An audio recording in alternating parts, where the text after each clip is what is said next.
Hello and welcome to our channel. In this tutorial, you will learn how to create a duotone effect in Lightroom. We're going to use curves to get the duotone look in Lightroom.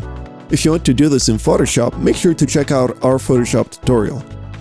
Open an image of your choice in the Develop mode. Open Tone Curve and make sure the curve icon on the bottom right corner of the toolbar is enabled.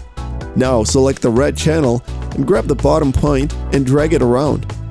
Then drag the top one and drag it around as well to achieve a duotone effect that you are happy with. If needed, you can also go to Basic and drop down the saturation and play around with the contrast. Of course, you can choose between red, green and blue channels and see what colors you like the most for your duotone effect. You can also mix and match these. This is the quickest way to achieve a duotone effect.